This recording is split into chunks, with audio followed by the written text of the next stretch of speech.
LeBron and Luka are insane. LeBron and Luka completely took over tonight. They either scored or assisted on 73 of the Lakers' points, which is just ridiculous. The way they controlled the game was unreal, and the rest of the team barely had to do anything. Nobody else even got more than 8, and that was DK. That just shows how much these two dominated from start to finish. LeBron was doing it all. He put up 28 points, grabbed 13 rebounds, and still managed to hand out 3 assists. He was efficient too, knocking down 12 of his 21 shots. And just to top it off, he added a steal. The way he controlled the pace was insane. He scored when he needed to, grabbed rebounds like a center, and still made sure to get his teammates involved. Even after all these years, he's making it look easy. Then there's Luka, who was just as unstoppable. He put up 31 points, pulled down 2 rebounds, and dished out 5 assists. He was all over the place on defense too, racking up 3 steals. When LeBron and Luka are both clicking like this, it's impossible to stop them. They make everything look so smooth, whether they're knocking down shots or setting each other up for easy buckets. Having 2 passers at their level is just unfair. It's like a cheat code, and they're making teams pay for it every single night. Since Luka got here, the Lakers have been on fire. They've won 9 of their last 11 games, and Luka himself is 5-2 in a Lakers jersey. He's fit right in, like he's been there for years. The chemistry between him and LeBron is unreal, and the results are showing. The Lakers are looking like one of the most dangerous teams in the league, and it's all because of these two.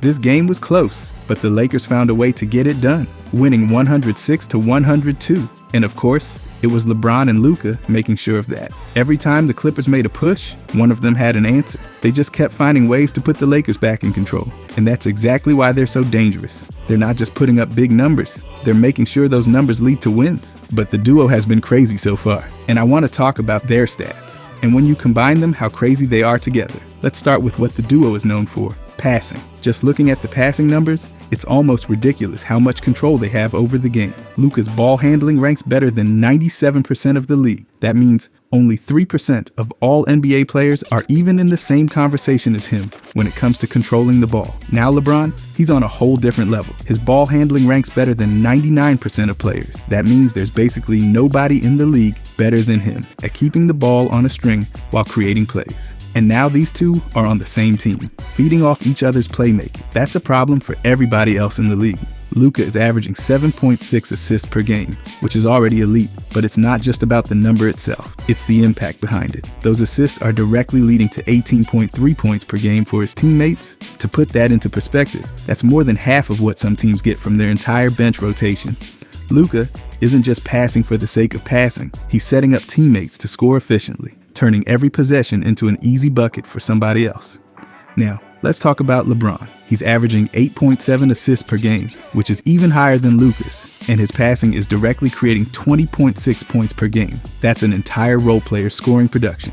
Except LeBron is doing it without even shooting the ball himself. That means every game, just off assists alone, he's generating more offense than some starting guards in the league. That's not just good, that's game-changing. LeBron's assist rate is on another level. He's sitting at 42.24%. That means when he's on the floor, nearly half of the team's made shots come from his passes. That's an absurd level of playmaking control. Luka isn't far behind either. His assist percentage is 33.65%, which is still better than almost everybody in the league. The fact that these two are running the same offense is wild, because they aren't just piling up assists, they're making every single one of their teammates' jobs easier. All they have to do is be in the right spot, and the ball's getting there at the perfect time. But here's where it gets really scary. Luka's doing all of this while keeping his turnovers ridiculously low. He's only turning the ball over 3.3 times per game. That might seem like a decent number, but when you factor in his playmaking volume, it's even more impressive. His turnover percentage is 9.76%, which means for every 100 plays he's involved in, whether it's a shot attempt or a pass, he's only turning it over about 10 times. That's better than half the league. And we're talking about someone with the ball in his hands every single possession. LeBron, on the other hand, has a slightly higher turnover count at 3.9 per game. But given how much he's passing and creating, that's still incredibly efficient. His turnover percentage is 11.89%, which is still better than nearly 72% of all NBA players. So not only are Luka and LeBron setting up their teammates at an elite level, but they're doing it while keeping mistakes to a minimum. That's what separates great passes from legendary ones. They aren't just making flashy plays, they're making the right plays. The balance they have between passing and scoring is something the league has never seen on the same team before. Luka is taking 23.1 scoring attempts per game while still maintaining his elite assist numbers. LeBron, meanwhile, is attempting 20.4 shots per game while assisting more than 99% of the league. That's what makes them impossible to guard. Usually, when a team has an elite passer, you can force them to be more of a scorer or vice versa.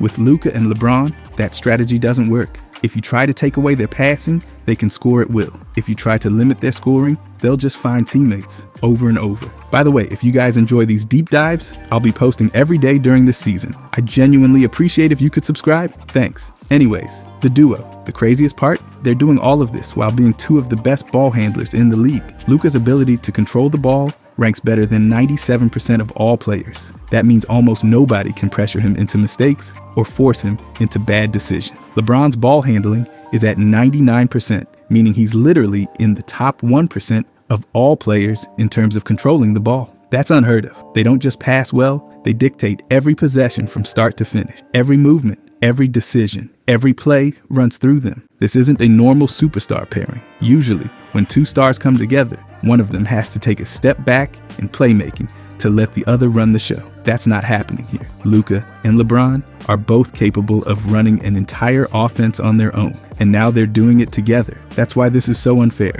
There's no stopping them. If you try to trap Luka, he's got LeBron right there, ready to dissect the defense with a perfect pass. If you try to double LeBron, Luka will read the situation instantly and make the right play. If you try to take away their drives, they'll just pick apart the defense with pinpoint passing. And the best part, they're both capable of creating their own shots at an elite level, so if all else fails, they'll just get a bucket themselves. This isn't just about numbers, it's about the sheer dominance they bring to the floor. Luka and LeBron aren't just racking up assists, they're controlling the entire flow of the game. Every possession starts and ends with them. They dictate the tempo, the ball movement, the shot selection, everything. That's not something you can prepare for. That's not something you can game plan against. That's just straight up overwhelming. The Lakers don't have just one elite playmaker. They've got two of the best passers in the entire league, both of whom can also drop 30 points on any given night. There's no way to match up against that. There's no way to slow that down. Luka and LeBron are playing chess while everybody else is playing checkers.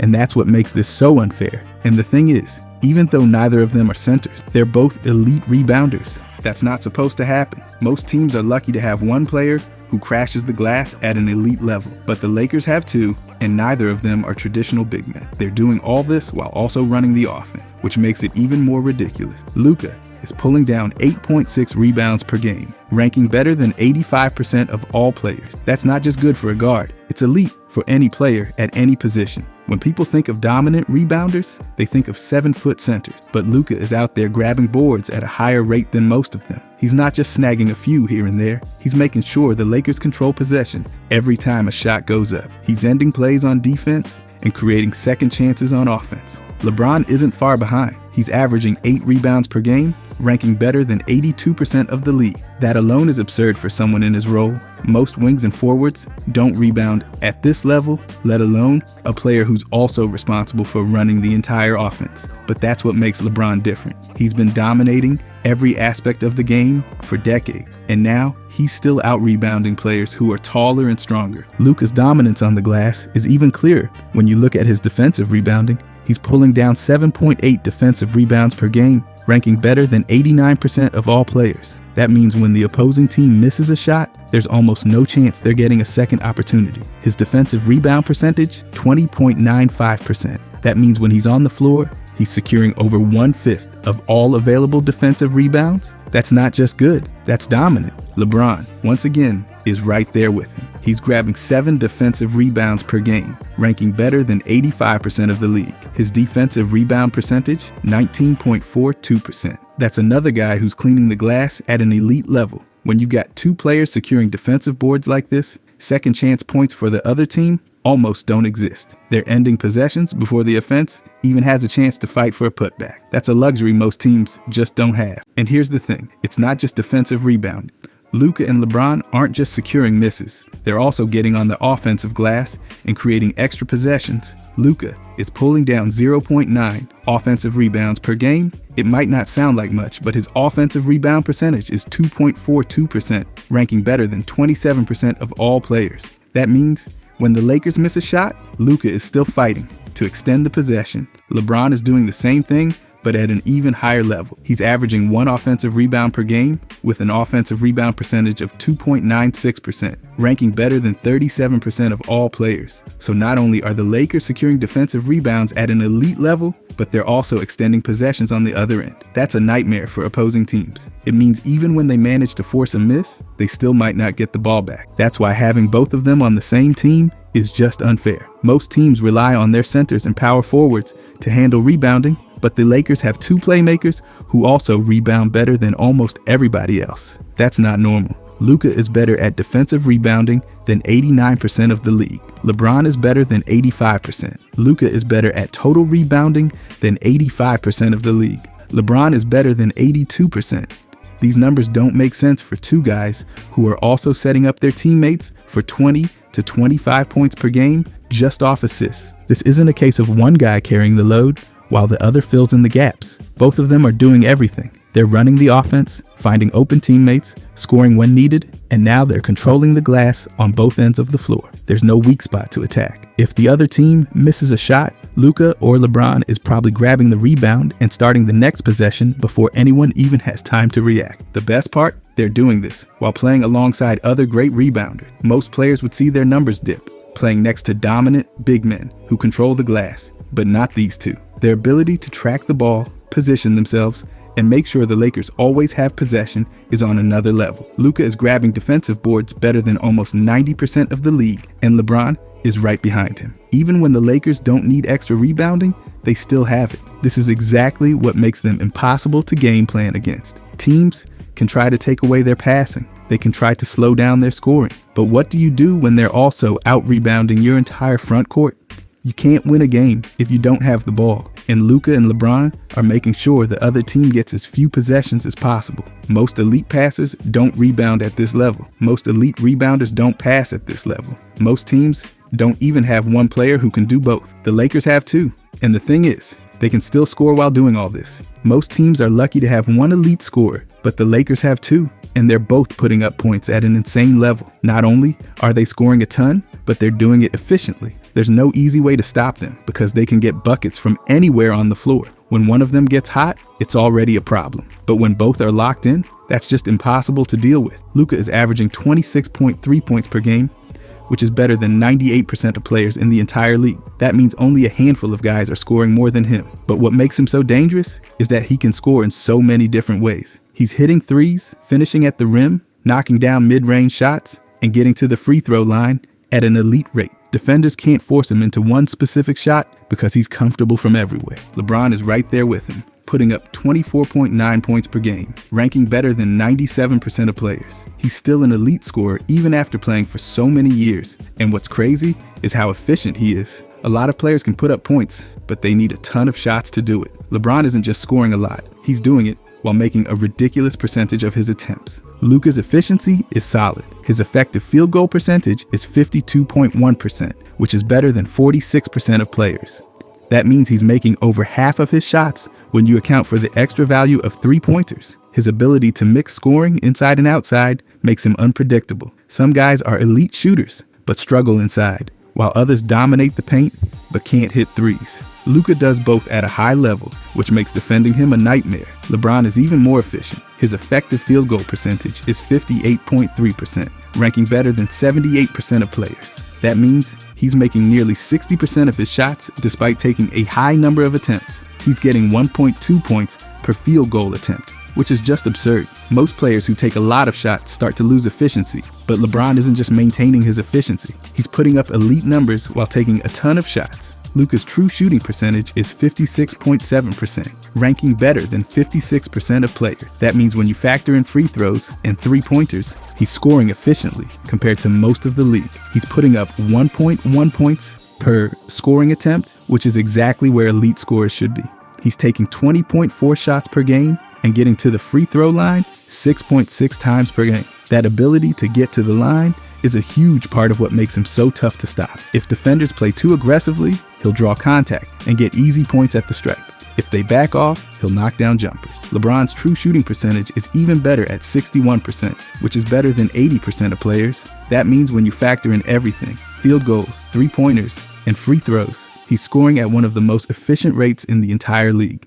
He's averaging 1.2 points per scoring attempt, which is almost automatic. He's taking 18.3 shots per game and getting to the free throw line 4.6 times per game. That's what makes him so deadly. He's not just scoring a lot, he's making sure every shot counts. Luka's scoring versatility is ridiculous. He's making 6 two-pointers per game, 3.1 three-pointers per game, and getting to the line nearly 7 times per game. That's a perfect balance. Some players rely too much on one part of their game. Either they shoot too many threes, or they drive too much without a jumper. Luka doesn't have that problem. If defenders give him space, he'll drain a step-back three. If they crowd him, he'll drive past them and finish at the rim. If they foul him, he'll knock down his free throws. There's no good way to guard him. LeBron is just as dominant in his own way. He's making 7.2 two-pointers per game, 2.3 three-pointers per game, and getting to the line nearly 5 times per game. The fact that he's still finishing at the rim at such a high level while also hitting outside shots is ridiculous. Defenders can't just sit back and hope he misses because he's too efficient. He doesn't take bad shots. He knows exactly when to attack, when to shoot,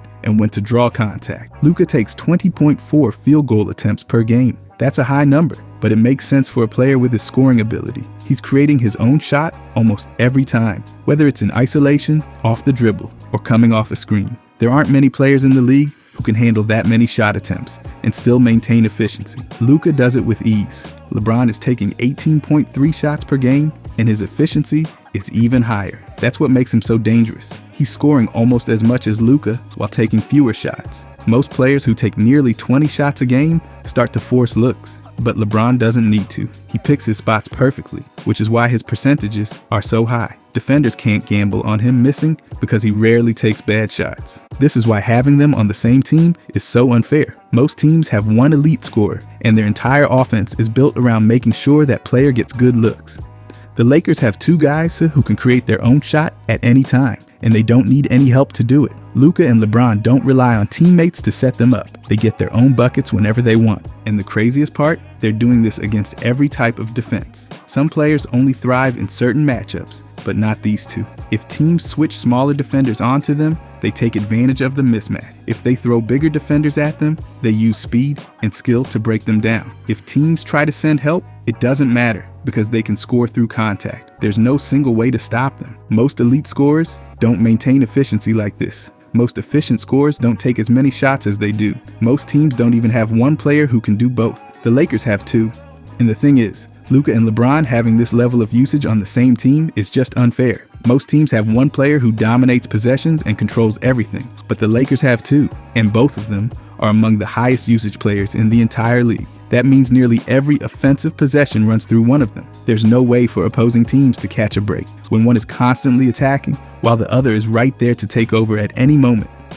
The sheer volume of their offensive involvement is something teams just aren't built to defend. Luka's usage rate is 32.4%, ranking better than 98% of all players. That means nearly 1/3 of all offensive plays, and with him making a decision, whether it's taking a shot, setting up a teammate, getting to the free throw line, or turning it over. The ball is in his hands all the time, and he's deciding the outcome of possession after possession. That's what makes him so dangerous. He's controlling the game at a level very few players ever reach. He isn't just a scorer, he's an offensive system by himself. Every trip down the floor, he's dictating how the play unfolds. Whether he's getting his own shot or setting things up for others, LeBron is right behind him with a usage rate of 30.6%, ranking better than 96% of players. Even with all the years he's played, he's still one of the most involved players in the entire league.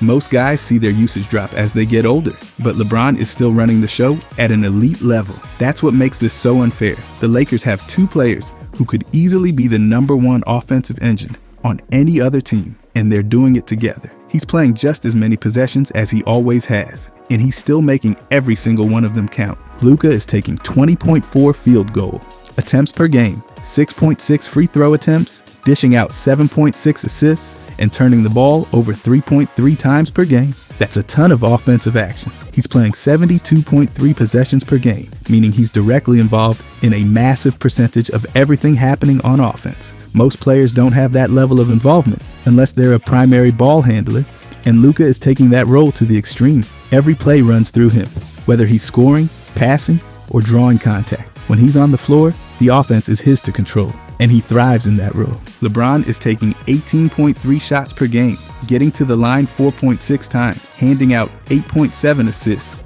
and turning it over 3.9 times per game. He's playing 71.5 possessions per game, which is basically the same as Luka. That means every possession he's on the court, he's making something happen. Whether he's scoring, creating for others, or drawing attention from the defense, he's constantly impacting the game. There's no way to take him out of the flow of the offense. He's not a player you can force into a quiet night. If he's on the court, he's a factor. This is why having them on the same team is just unfair. Most teams have one high usage player who controls everything and makes the majority of decisions. The Lakers have two of the highest usage players in the league, and they're both elite at making the right reads. That means every trip down the floor, one of them is making a play. Defenders can't key in on one guy because the other is always ready to take over. Even when one sits, the other is still running the show at an elite level. There's never a moment where the offense is left without a high-level decision maker. Luka's ability to handle such a high usage rate while still being efficient is what separates him from most players. A lot of guys can dominate the ball, but not many can do it while maintaining elite production. The fact that he's taking over 20 shots per game while still creating for others and drawing fouls just shows how much control he has over every possession. He doesn't waste plays. Every time he has the ball, he's putting pressure on the defense. Whether it's with his scoring, his ability to collapse the defense, or his ability to manipulate matchups, Luka is always in control. LeBron's usage rate is just as impressive because of how well he balances everything. He's still taking a high number of shots, but he's also creating even more assists than Luka while maintaining an almost identical number of possessions played per game. He's doing all this while being one of the most efficient players in the league. Usually, when a player has this much responsibility, their efficiency takes a hit. But LeBron is still dominating in every way. He's making every possession count, whether it's a smart shot, a perfectly timed attack, or an assist that sets up an easy look for a teammate. What makes this duo so unstoppable is that their usage doesn't drop when they're on the court together. Some star duos have to adjust and take a step back when paired with another high usage player, but not Luka and LeBron. They're both still controlling the game just as much as they would if they were the only star on the team. That's a huge problem for the rest of the league. Even when they share the floor, they're both involved, keeping the defense guessing every possession. Teams that face the Lakers have no time to relax on defense. Most teams can focus on shutting down one high usage player and forcing someone else to make decisions. That strategy doesn't work against the Lakers because Luka and LeBron are both elite decision makers and they're both constantly involved in the offense. The moment a defender tries to help on one, the other takes over. There's no way to completely shut them down because neither of them ever has to take a backseat. Luka's 72.3 possessions played per game means he's always involved, and LeBron's 71.5 possessions played per game means he's right there with him. That level of activity on offense makes them nearly impossible to slow down. The only way to stop a high usage player is to take them out of their rhythm. But how do you do that when there are two of them? You can try to trap Luka, but then you're leaving LeBron with space. You can try to throw multiple defenders at LeBron, but Luka will pick apart whatever coverage you throw at him. Most teams don't even have one player who can handle this much responsibility. The Lakers have two, and they're both elite at it. There's no off switch for either of them. If one sits, the other takes over. If both are on the floor, the offense never loses its rhythm. Most teams struggle when their primary playmaker sits, but the Lakers never deal with that issue. They always have one of the highest usage players in the league controlling the offense. That's why this isn't just a problem. It's unfair. If you guys enjoyed this, I'll be posting every day during this season. I genuinely appreciate if you could subscribe. Thanks for watching.